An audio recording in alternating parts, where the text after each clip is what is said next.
Clap hands. Giơ tay, giơ tay, giơ tay, giơ tay, giơ tay và cho ăn bánh. Nếu không vỗ bà đánh trên đầu.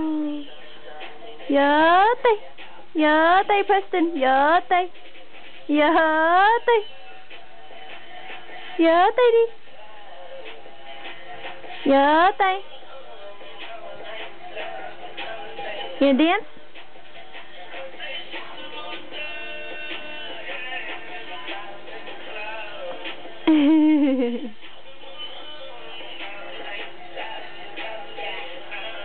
Come to mommy.